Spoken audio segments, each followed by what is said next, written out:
Meus irmãos, a paz e a graça. Cleiton Souza mais uma vez. E dessa vez para tratar sobre um outro livro fantástico, outro livro bíblico fantástico, que é o livro de Miqueias, né? Hoje o título da aula será Miqueias, né? Um profeta advogado que apresentou a causa que Deus tinha contra um povo que odiava o bem, amava o mal e pervertia a justiça. Esse é o nosso título da nossa aula de hoje, tá? E desde já queria agradecer a audiência de todos vocês, né? Uma vez que enriquece mais e mais esse nosso ensinamento, né? Então, esta nossa aula, esse nosso aprendizado. Muito obrigado a todos que estão acompanhando aí pelo Facebook, pelo YouTube, né, e os demais canais oferecidos por nossa igreja, tá? Fazer uma oração para que Deus nos dê aí a devida capacitação para fazer esse grande aprendizado, tá bem? Maravilhoso Deus, Pai querido, ó Senhor, obrigado, Pai, por mais uma oportunidade de estar aqui manejando, examinando e averiguando a respeito da palavra santa, dos livros sagrados, livros esses que compõem, né, a Bíblia Sagrada, nosso instrumento de fé e prática cristã.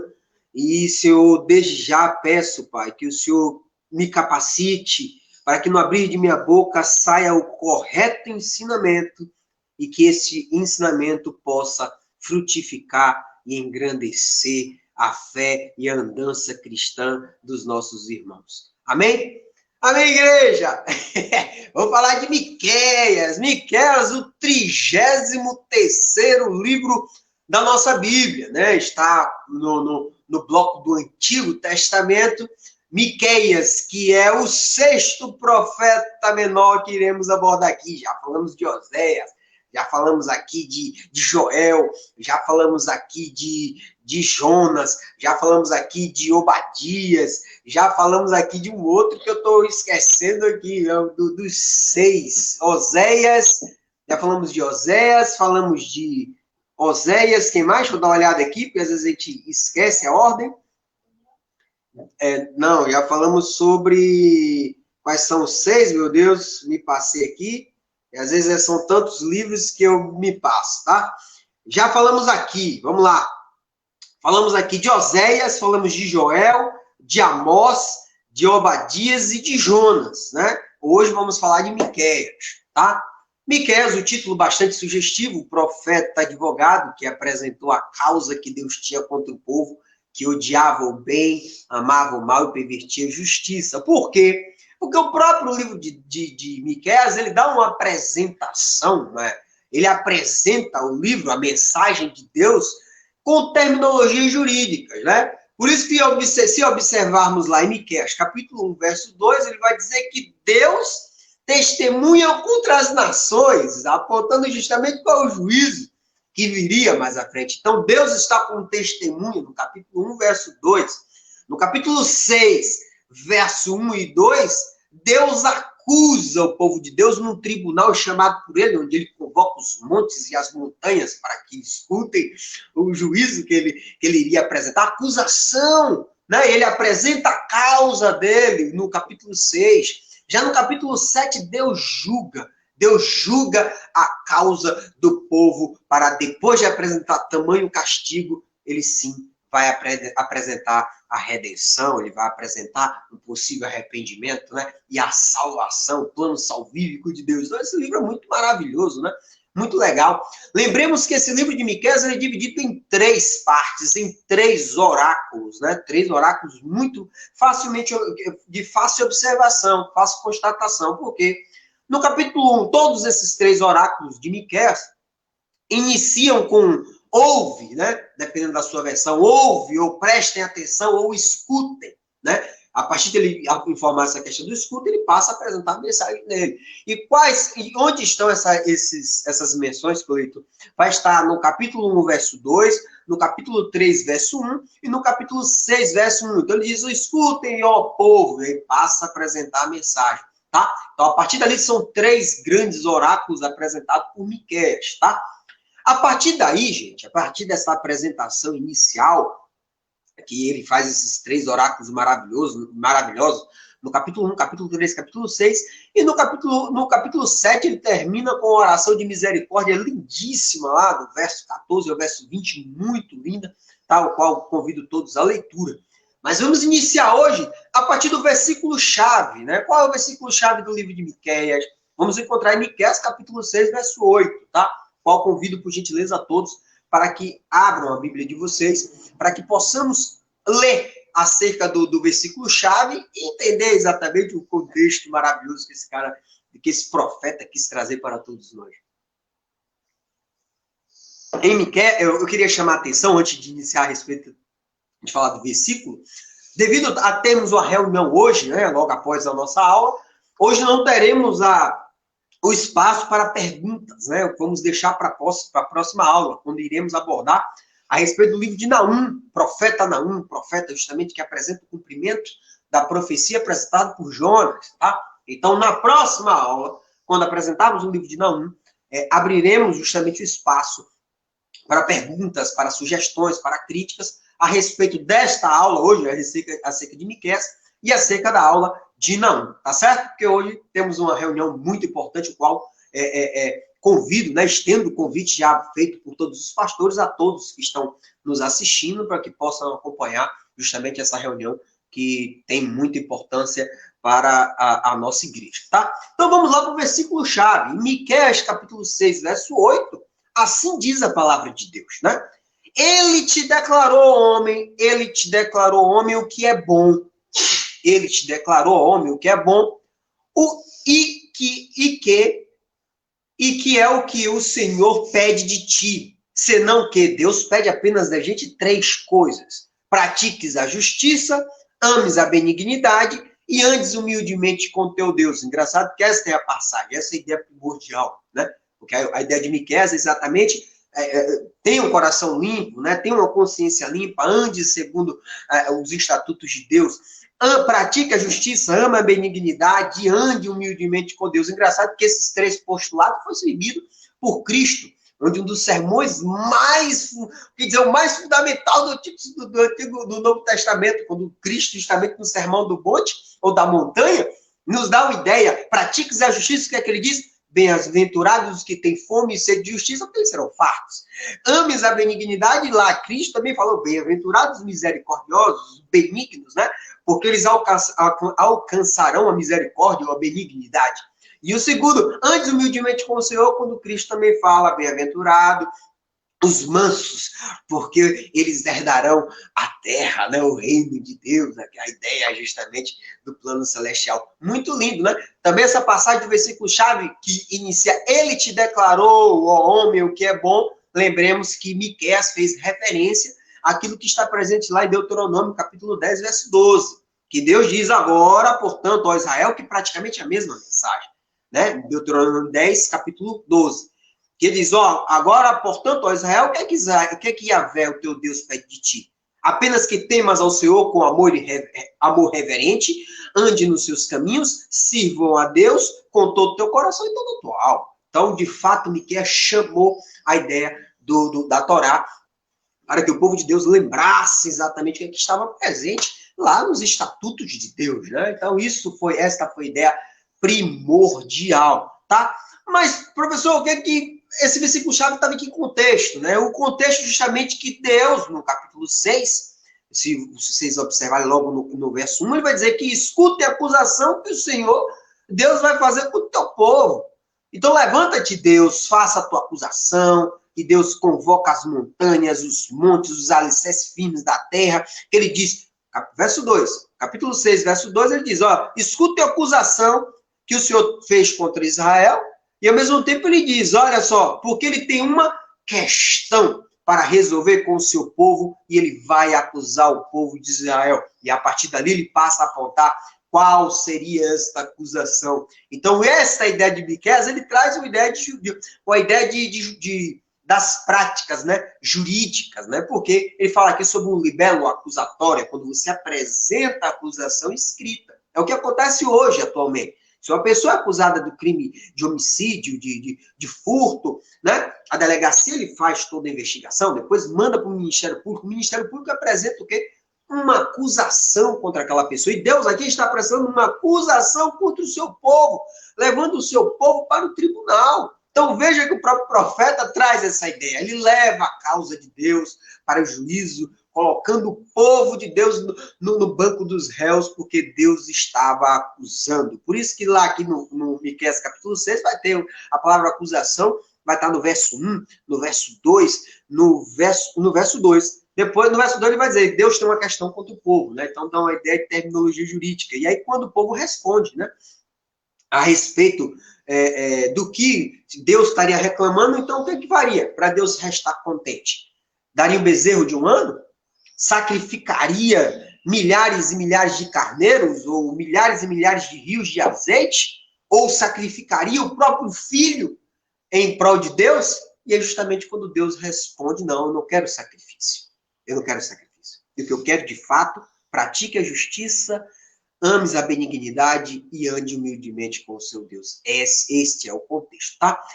Mas, professor, qual é a ideia primordial de Miqueias? O que é que Miqueias tanto denuncia no livro dele, que é uma das palavras mais duras e mais bem descritiva a respeito do pacto com o pecado que o povo de Deus havia estabelecido?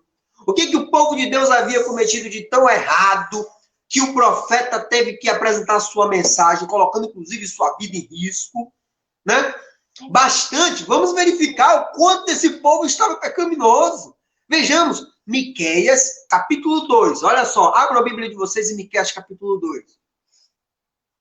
Em Miqueias, capítulo 2, no verso 1, no verso 1 ao verso 2, ele diz, ó, o povo se levanta de manhã e fazem planos para explorar e maltratar os outros, porque eles se acham poderosos, eles são orgulhosos. Verso 2, quando eles querem terrenos e casas, eles tomam.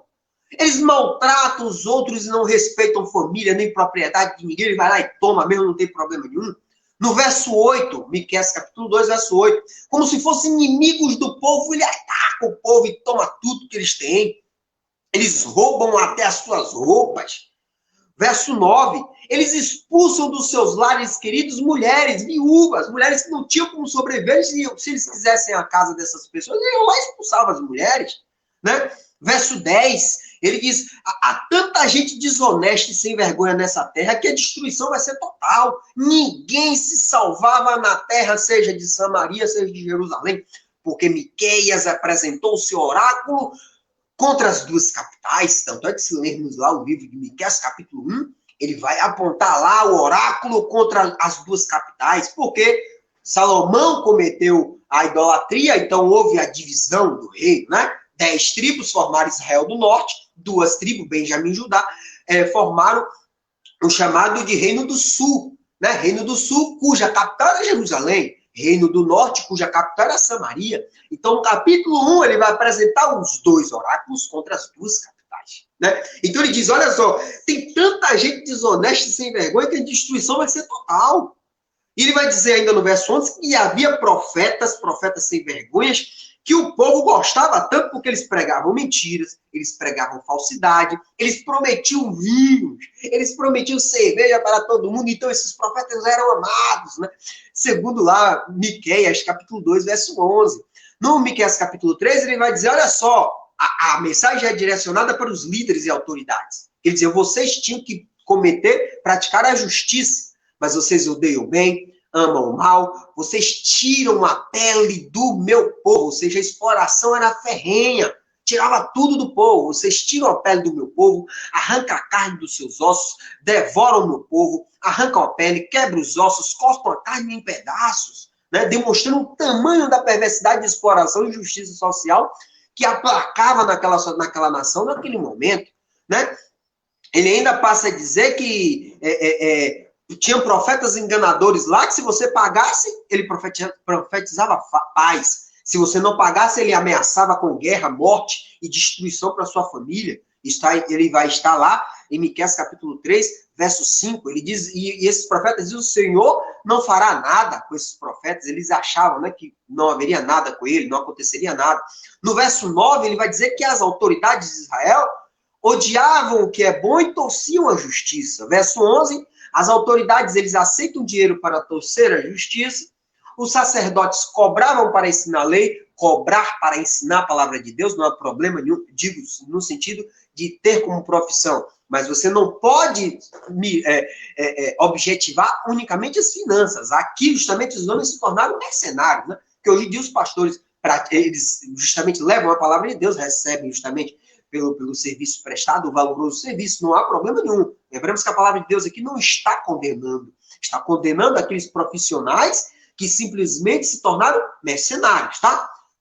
Miqueias capítulo 3, verso 11, ele vai dizer, os profetas exigem pagamento para adivinhar o futuro. Mercenários, né? E aí, no verso 11 ainda diz, eles ainda afirmam que recebem a ajuda de Deus, que nenhum mal iria acontecer porque Deus está do nosso lado. Grande engano deles.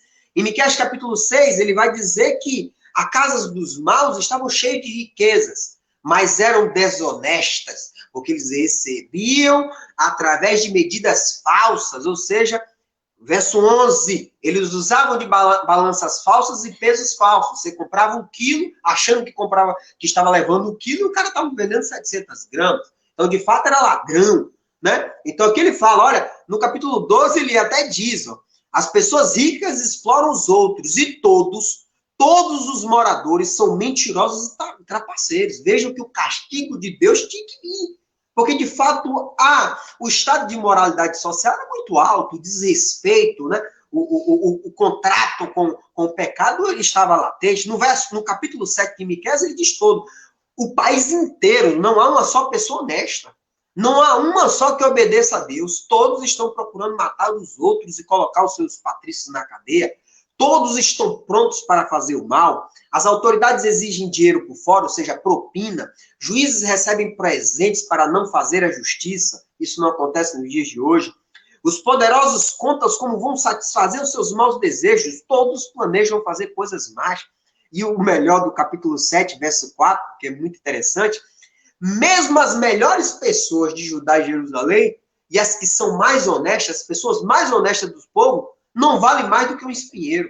Imagine o tipo de pessoa que estavam formando aquela sociedade, a nação de Deus, a nação que descenderia o Messias, o Cristo, né? Então é complicado. E aí no verso 5 ele vai dizer, os vizinhos não acreditam nos seus vizinhos, nos seus amigos, nem na sua mulher, filhos desprezam pais, filhas desobedecem mães, nora as sogras. Os piores inimigos de qualquer pessoa aqui são os próprios parentes. Isso vai estar. Então, veja o estado de imoralidade que se encontrava a nação. Então, Deus, de fato, tinha que fazer intervenção, e essa intervenção se deu por meio de Miqueias, que denunciou o povo, que denunciou as autoridades, que denunciou os líderes, que denunciou os sacerdotes, que denunciou os falsos profetas. Então, de fato, era um homem justamente que carregou, portou a mensagem de Deus e levou para o povo, levou para todo mundo.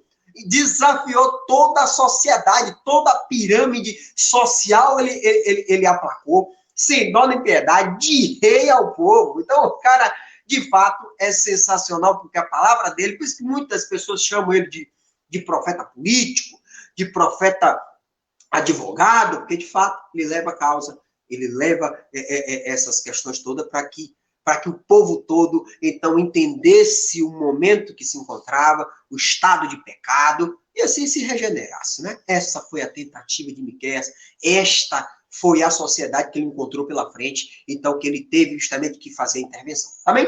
A partir dessa ideia que entendemos justamente o momento e a sociedade que o Miqueias encontrou, vamos agora abordar a respeito do livro, né? O título normalmente vai levar o nome, né? Do profeta que portava a mensagem de Deus. O profeta é justamente esse, recebia a revelação de Deus, ele ia lá apresentar essa mensagem ao povo, doa quem doesse, ainda que a vida dele estivesse em risco, tá? Então, no Miqueias capítulo 1, verso 1, vai apontar que Miqueias era o portador da mensagem de Deus. Tá? Existem inúmeros outros Miqueias também, né? No Antigo Testamento, vamos encontrar em Juízes, em Crônicas, em Jeremias, tal, mas esse não é o mesmo Miqueias, né? O Miqueias, o profeta, é um outro de Moresete, tá? O nome Miqueias, engraçado, é uma forma abreviada do nome Micaías no hebraico, tá? Bastante interessante. Mas, professor, o que é que Miqueias significa? O nome Miqueias significa quem é como o Senhor. Quem é como o Senhor. E o engraçado, que ele até faz uma jogatina com o próprio nome dele, lá em Miqueias capítulo 7, verso 18 e 19, quando ele apresenta uma das palavras mais lindas do Antigo Testamento, e é quando ele apresenta, depois do livro todo que vai falar sobre castigo, sobre os males que viriam, e aí ele finaliza com a oração de misericórdia, pedindo para o povo ler e apresentar aquelas petições a Deus, e ele fala, fazendo uma própria jogatina com o próprio nome, ele fala, já que o nome dele significa quem é como o Senhor, olha só como ele inicia em Miqueias 7, verso 18, ele fala assim, ó Deus, não há outro Deus como tu.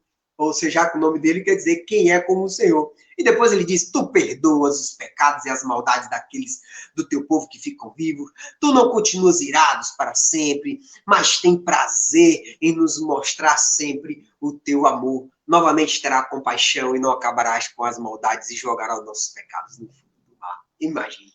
Que passagem lindíssima, que faz parte da oração presente no Miqueias, capítulo 7, verso 14 ao verso 20. Uma oração muito linda, o qual convido todos à leitura. Muito linda. Então, aqui ele faz uma jogatina com o próprio nome dele, tá bem?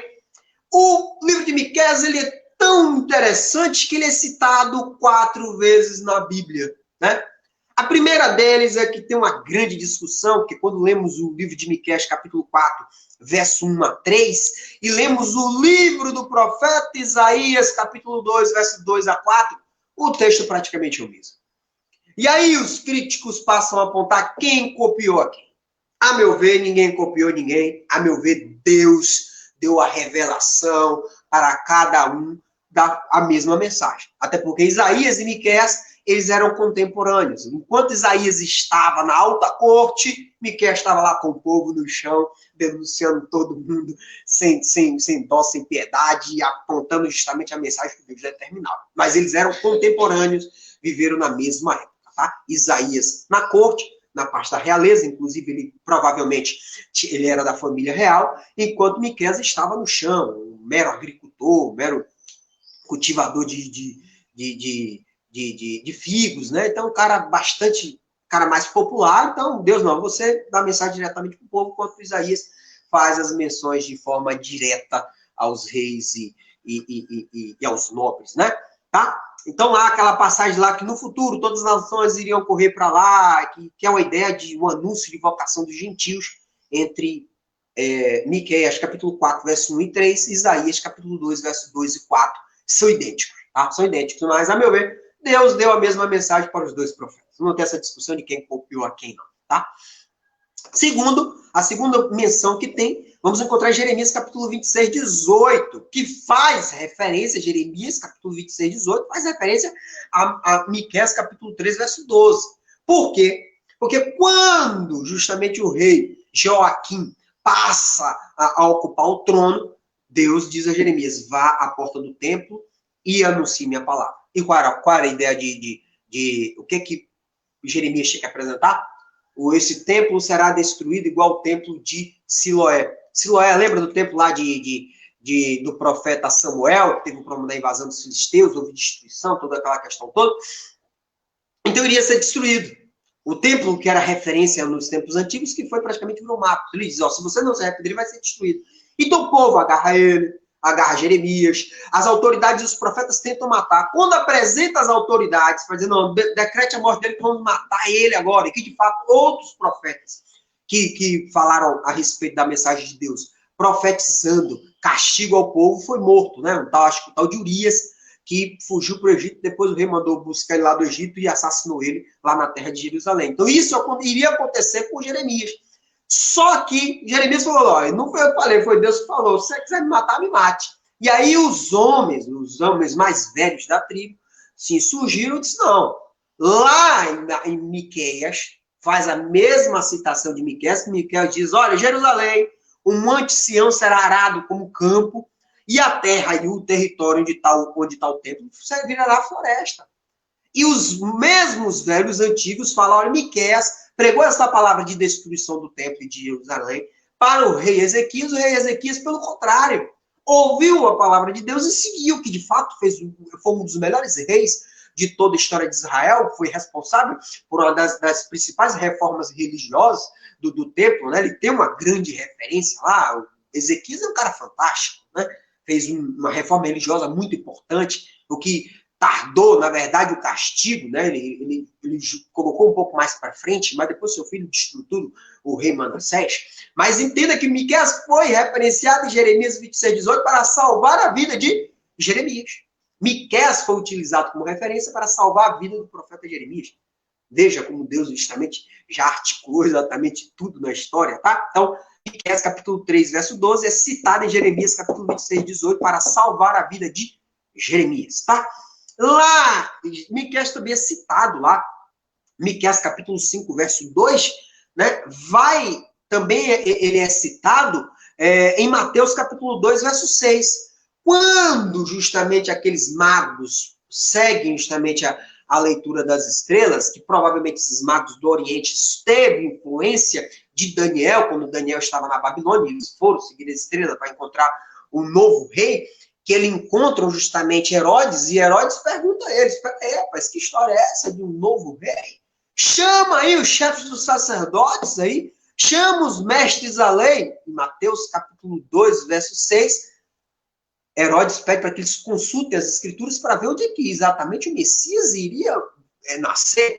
E Miqueias capítulo 2, Miqueias capítulo 5, verso 2, vai dizer, você, Belém, né, da terra de Judá, de modo nenhum é menor entre as principais cidades, porque de você, Belém, sairá um líder que guiará o meu povo de Israel. Então, é Miqueias que apresenta a profecia onde o Cristo nasceria, e ele é mencionado lá em Mateus, capítulo 2, verso 6, onde justamente os mestres sacerdotes da lei dizem assim, o rei Herodes, de fato, a lei diz que daqui de Belém nasceria o líder, justamente o novo rei, tá?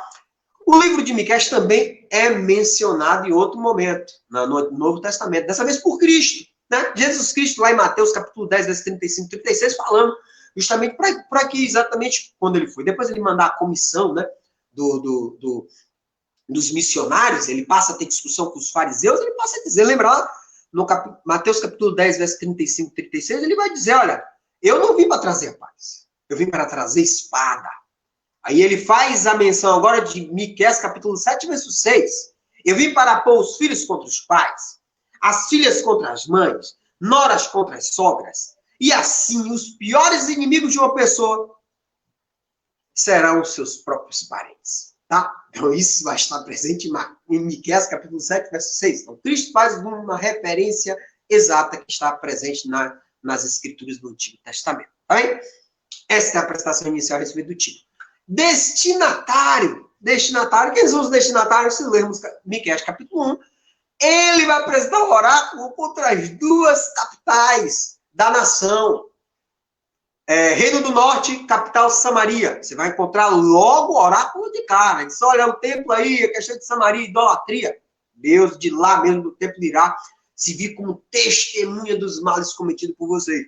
Da mesma maneira, do Miqueias, capítulo 1, ele também vai apresentar o oráculo contra a capital do Reino do Sul, que era Jerusalém. Então, os destinatários da palavra de Miqueias, é um profeta que profetiza tanto o Reino do Norte como o Reino do Sul, é o povo de Israel e o povo de Judá. Então, não é apenas um povo, são dois povos. Veja a ideia mais universalista desta mensagem. Ele visa justamente atingir todo o povo de Deus. Todo o povo de Deus seria atingido por essa palavra profética maravilhosa. Qual a finalidade? A finalidade aqui, exatamente, anunciar o juízo de Deus, dado a opressão aos pobres, dada a prática de justiça, dada a prática de assassinato, de violência, de crime de sangue, de deslealdade, de crueldade do povo. Então, já que você vai praticar todo esse castigo, vou apresentar um juízo para você, tá? Então, a finalidade é apresentar, olha, não continue fazendo isso, que virá o castigo, tá? Mas, ainda assim, na palavra de Miqueias, vamos encontrar inúmeras palavras para que eles se arrependam, da redenção, da salvação, o qual convido aí a leitura do capítulo 4. E do capítulo 5, ele vai falar sobre o reino de paz, sobre a vinda do Messias, o líder, o pastor que queria reunir todas as ovelhas e queria liderar todas as nações, né? Que de fato é um prenúncio do Cristo Jesus que viria. E no finalzinho lá, no capítulo 7, lá, por volta lá do verso 12, ele vai falar também que Deus ofereceria salvação para o povo, né? Remindo o povo, perdoando o povo, trazendo para a Terra Santa, para que fosse refeito uma nação pautada justamente dos ensinamentos, estatuto e determinação de Deus, preparando para a vinda do Messias, né? Que mais à frente vamos entender que eles vão para restaurar Jerusalém, restaurar o templo, e mais à frente vai ter o período de 400 anos de silêncio profético, depois Cristo aí vem lá, e também no tempo de Herodes, no tempo de Roma, e Cristo aí vem para trazer a salvação para toda a humanidade, tá bem? Acerca da autoria, convido todos, por gentileza, a ler o livro de Miqueias, capítulo 1, verso 1, para a gente entender exatamente do que é que se trata. Miqueias, capítulo 1, verso 1. A Bíblia pouco fala a respeito desse homem, né? A Bíblia somente vai dizer assim, Miqueias, capítulo 1, verso 1. Esta é a mensagem que o Senhor Deus deu a Miqueias, da cidade de Moresete. Miqueias teve essas visões a respeito da cidade de Samaria, que é a capital do Reino do Norte, e Jerusalém, que é a capital do Reino do Sul, durante os reinados de 3 reis, Jotão, Acás e Ezequias. Daqui a pouco vamos falar a respeito um pouquinho de cada um. Então, a respeito do autor desse livro, a palavra santa apenas diz que o nome dele é Miqueias, ninguém é como Deus, exatamente, e da cidade de Moresete, né? E é a única informação que nós temos, né? Então, mas nos dá uma ideia que se ele é a Bíblia não vai falar sobre quem é o pai, né, justamente qual é a atividade que ele tinha anteriormente, tá? Mas provavelmente nos dá uma ideia que Moresete é uma cidade que fica na ladeira, exatamente, das montanhas, né, de Judá. Ela fica a 40 quilômetros do sudoeste. 40 quilômetros do sudoeste de Jerusalém. Ela fica perto da cidade da Filistia, cidade de Gate, onde justamente saiu aquele Golias, né? Então fica uma cidade fronteiriça, justamente aquela cidade, a cidade de Gate. Então fica no sudoeste de Jerusalém. É uma região agrícola, né, de grande produção, né, de azeite, de figo. Então provavelmente ele tinha a mesma função que o profeta Amós, né? Justamente o agricultor de figos, né? De azeitona, provavelmente é o que justamente os eruditos apontam, né? Que ele era um homem do campo, mas as mensagens dele eram extremamente dura e direta, não tinha negócio de vou ser mais doce possível, não. A intenção dele era justamente a levar a palavra de Deus para que o povo entendesse o castigo que viria, que de fato o castigo veio de uma forma bastante dura, né? E o povo não ouviu o oráculo a fim de que houvesse o arrependimento e simplesmente teve que suportar uma pena extremamente dura, que foi justamente a destruição feita pelo povo assírio, tá? Já informei aqui que o livro de Miqueias é dividido em 3 oráculos, né? Iniciados com escutem, né? Deixa eu só fechar esse WhatsApp aqui. Pronto. Ele é organizado em 3 oráculos, né? Esses 3 oráculos, ele vai iniciar com escutem ou ouçam, né? Miqueias, capítulo 1, verso 2, Miqueias, capítulo 3, verso 1 e capítulo 6, verso 1. Todos os 3 falam escutem, e aí passa a apresentar a mensagem, tá? Por último, depois de apresentar essa condenação, e depois ele vai apresentar a respeito da esperança também, que Deus iria apresentar o plano salvífico, tá? Por isso que um texto do livro vai falar sobre pecados do povo, outro um texto vai falar sobre o castigo, e outro um texto vai falar sobre esperança aos fiéis depois do castigo. Veja que o livro ele é dividido muito, de forma bastante magnífica, entre pecado, castigo e esperança, que é a redenção, tá? E aí ele dá esse contraste, né, entre o caráter inevitável do castigo que viria, porque o povo estava justamente cometendo inúmeras perversidades, que inclusive já anunciei aqui. E a segundo momento ele fala, não, mas existe o compromisso imutável, o compromisso imodificável, advindo da promessa da aliança que Deus fez com o povo lá no tempo de Moisés. Então ele ficava entre o castigo, justamente pelo pecado, o contrato de pecado, foi feito o pacto de pecado feito pelo povo, e o compromisso com a aliança. Então houve essa dualidade. Ele dizia, olha, vou lhe destruir, porque de fato você está cometendo erro, mas vou lhe apresentar esperança, porque de fato Deus fez aliança com esse povo. Veja exatamente o grande problema, né? A grande distinção entre essas duas palavras, que eu, ao mesmo tempo ele apresentava castigo, tinha que apontar acerca da aliança, para que o povo entendesse que ele era um povo santo, que era o povo escolhido por Deus, que era a menina dos olhos de Deus, né? Então, de fato, o povo, infelizmente, o povo não atendeu esse chamado dele, tá? Contemporâneos, ele era contemporâneo de Isaías, é só observar lá que Isaías iniciou no tempo do rei Uzias, Isaías pegou Uzias, Jotão, Acais, Ezequias e Manassés. Manassés foi o que justamente assassinou ele, cerrando ele no meio. O nosso profeta, que estamos avaliando hoje, somente foram 3 vezes. Jotão, Acais e Ezequias. E 3 vezes extremamente importante. Porque Uzias foi o cara que apresentou, deu prosperidade econômica, bélica para o povo de Deus. Mas a sua vaidade, ele quis entrar no templo e oferecer justamente o sacrifício. Deus fez com que ele ficasse com a lepra, e o rei que praticamente dominava toda Judá, morreu num quartinho, nos cantos, né? Morreu dentro de um quarto, por causa da lepra. Em razão disso, o filho dele, que é Jotão, passou a ser o rei regente, porque ainda que o pai estivesse vivo, mas o pai não podia governar. Então, quem já passou a governar, mesmo com o pai vivo, foi o rei Jotão. Mas o rei Jotão não praticou tamanho bem, mas também não praticou tamanho mal, porque ele não destruiu todos os altares. Então, por ele não ter destruído todos os altares, ele permitiu que o filho dele, que era justamente o rei Acais, praticasse a idolatria. Porque ele falou, já que meu pai não destruiu, é porque pode. E Acais destruiu tudo. Acais foi o rei que praticamente quase destruiu a aliança. Porque ele praticamente fez aliança com o povo assírio, foi invadido por 4 povos, fechou o templo, né? Impediu todos os rituais culticos referentes a Deus. Então, cara, foi um momento de extrema complicação. Praticamente entregou o povo, a nação, quando morreu, para o rei Ezequias, que só tinha 17 anos, se não me engano, com o rei sem exército, sem o povo pobre, praticamente o povo foi debilitado, estava escravizado pela Síria, inicialmente pela Síria e pelo reino do norte, mas depois os assírios, Acais pegou todos os tesouros do templo, deu tudo para os assírios receberam o tesouro, socorreu ele, o que foi que fez?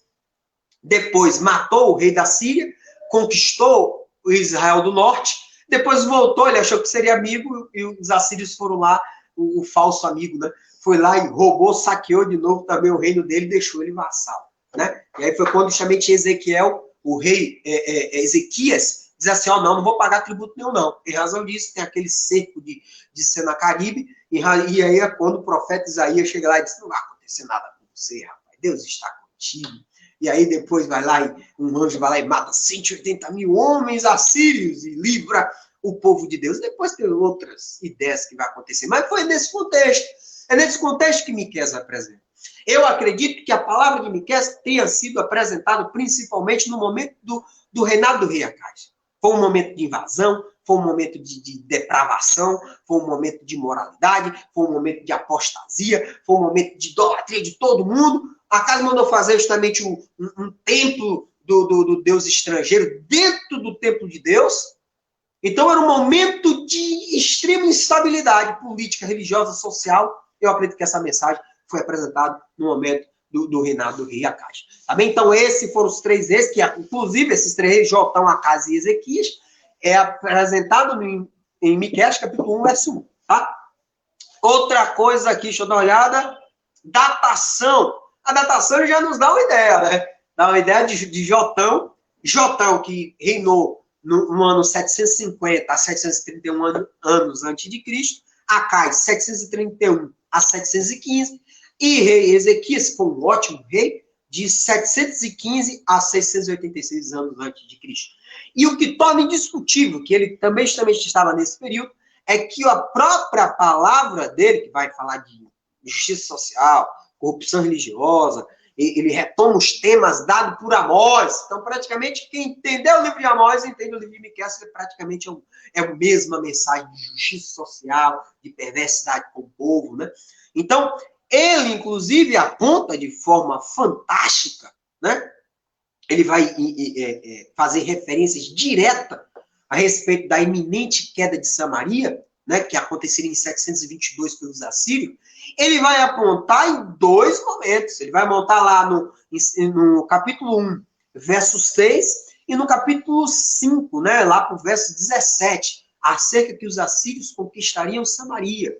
E é exatamente isso que acontece. Os assírios vão lá, destrói tudo, leva o povo e dispersa pelo mundo, né? Então, muitas dessas pessoas que fugiram de Israel do Norte, que foi para o Reino do Sul, justamente foram essas pessoas que muitas vezes foram devorados, né? A ideia de devorado vivo é no sentido de você retirar tudo, de você explorar, de você escravizar, né? Então, esta é a ideia primordial. Então, situa-se a ideia de uma queda iminente, que, óbvio, que a mensagem dele foi dada em 722, antes de 722 anos antes de Cristo. Tá bem? Então, situa essa mensagem cerca ali, mais ou menos, por volta de 735 a 710 anos antes de Cristo. Tá bem? Essa é a ideia, tá?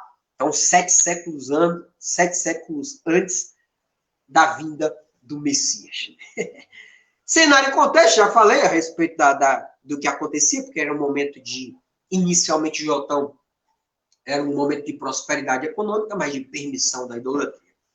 Acais, destruição econômica, o país chegou praticamente ao fundo do poço com Acais. No que pese, lá em Isaías, capítulo 33, se não me engano, 33, 32, o capítulo 7, capítulo 32, o profeta Isaías vai até o rei Acais e pergunta: peça o que você quiser, o sinal que você quiser, do lugar mais alto do céu ao fundo da terra, que o Deus vai dar dizendo que vai lhe salvar. Ele disse: rapaz, fica com tua ajuda com Deus. Para que eu vou atentar a Deus? Para que eu vou solicitar isso a Deus? Imagina. Em razão disso, a miséria, a destruição, a invasão, a escravidão, a exploração, a vassalagem dominou. Então, de fato, era um momento que Miqueias tinha que apresentar. Era um momento, seja o momento da prosperidade, que havia injustiça social, seja um momento de decadência moral no reino de Acais. Tá bem? Para perto de finalizar, deixa eu dar uma olhada aqui. Falamos aqui sobre a questão. Existem as predições, né, da vinda da Babilônia, também ele aponta. Cadê? Deixa eu dar uma olhada aqui da Babilônia. Ele vai falar também sobre a questão da Síria, eu já falei, né, que a Babilônia, né, além da ideia da Síria, que ele vai apontar, que ele iria cair para a Síria, ele também faz predições do povo do sul, dizendo que a Babilônia iria destruir o reino do sul. Algo que para o povo à época seria impensável. Por quê? Porque a Babilônia estava sob o domínio assírio.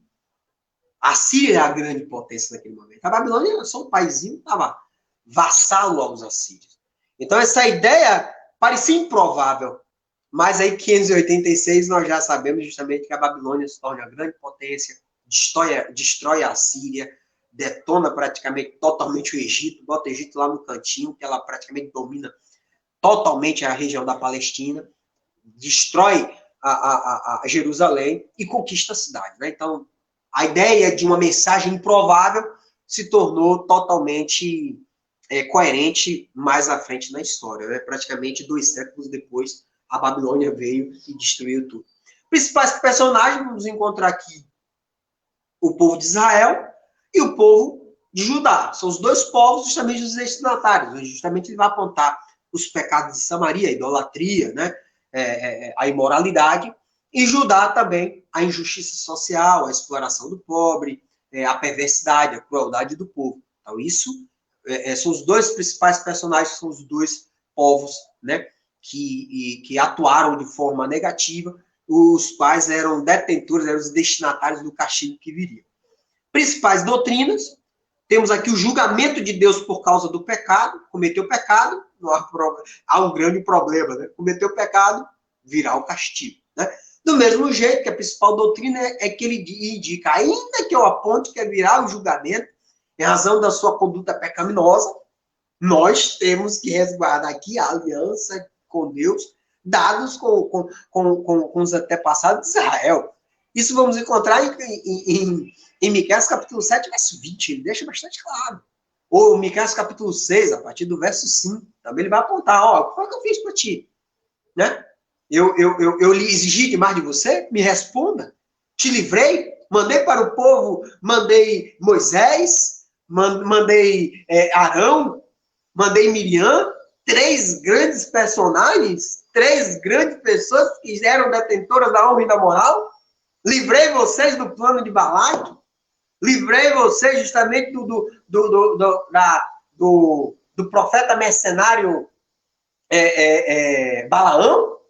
E vocês me pagam com isso, vocês esqueceram de tudo que eu fiz do Vale das Acácias, até quando vocês entrarem em Gilgal, isso vai estar no capítulo 6. De todas as maravilhas que eu fiz por vocês esqueceram? E a aliança que eu fiz, é isso que vocês me pagam? Eu exigi demais? Eu dei isso tudo e ainda estou exigindo demais? E aí, ó, a mensagem é lindíssima, trazendo uma ideia de reflexão muito boa. Miqueias é uma linguagem muito retórica, muito dada, muito crítica, porque justamente ele nos dá a ideia que o profeta nos trouxe essa ideia para que o povo pudesse refletir na palavra. Né? Ele era uma palavra magnífica. E para finalizar, porque eu não posso me estender, hoje, de fato, é um dia que nós não podemos ultrapassar os horários, falar do esboço do livro, muito simples mesmo, dividido em 6, são 7 capítulos, mas são 3 mensagens, você tem que ter uma ideia, né? 7 capítulos do livro, 3 oráculos, capítulo 1, verso 2, capítulo 3, verso 1, capítulo 6, verso 1, 3 oráculos. Escutem, o início, capítulo 1 vai dizer, escutem todas as nações que Deus se testemunha contra Jerusalém, contra Samaria. Capítulo 3, ele vai dizer, escutem autoridades, porque vocês deveriam conhecer, vocês são os sábios do povo, vocês deveriam conhecer a justiça. No capítulo 6, ele vai dizer, escutem que Deus tem uma causa, uma acusação contra vocês, e ele vai apresentar essa questão no tribunal, onde ele é o acusador e vocês estão no banco do réu. Esta é a ideia primordial. Mas para fim de leitura do livro de Miqueias, dividimos eles em 6 partes. Porque fica mais fácil. Mais fácil a leitura para você tentar entender. Né? Primeira parte. A epígrafe. Mensagem dada a Miqueias de Moresete. Moresete, que fica a 40 quilômetros do sudoeste de Jerusalém, uma cidade agrícola. O qual apresentou a mensagem em 3 reinos. Jotão, Acais e Ezequias. Segunda parte. Que vai do capítulo 1, do verso 2 ao 16. O julgamento das 2 capitais. Ele vai apresentar o oráculo contra Samaria, capital do Reino do Norte, e Jerusalém, capital do Reino do Sul. Terceira parte do livro. O castigo para os que exploram os pobres. Aqui já inicia um oráculo maravilhoso. Contra a injustiça social. Você destrói o povo. Você é o inimigo deles, você toma casa, você não respeita a família, você não respeita a propriedade. Beleza. Então, epígrafe, julgamento das capitais, castigo dos que exploram os pobres. Quarta parte. Depois que ele fala do povo, no capítulo 4, no capítulo 3, ele vai falar de quem agora? Dos governantes, das autoridades, dos sacerdotes e do profeta. Porque a autoridade cobrava propina, o juiz recebia presente para perverter a justiça, o sacerdote cobrava para ensinar e o profeta cobrava para predizer o bem. Né? Então veja que até as autoridades eram também totalmente maléficas. Depois de entendermos no capítulo 1, 2, 3, o capítulo 4 e 5 vai nos ensinar uma coisa bem simples. Reinado de paz e a promessa da vinda de um rei pastor. Capítulo 4, reinado de paz, apontando como Jerusalém nos últimos tempos, onde todas as nações, né, justamente estarão direcionadas a ela, porque é a partir dela que virá, assim, o líder. Capítulo 5, a promessa de vinda de um rei, a promessa de vinda de um pastor, né, que justamente juntará todas as ovelhas e nos trará redenção, né, nos trará, justamente conseguirá juntar o povo.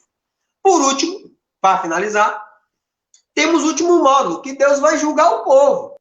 E é ali onde justamente tem um dos juízos mais complicados. Ele vai dizer que o povo estava cometendo tudo de errado, né? O povo estava ali em total imoralidade, né? Ele passa em que o país todo não tinha uma pessoa honesta. A pessoa mais honesta era considerada um espinheiro, né?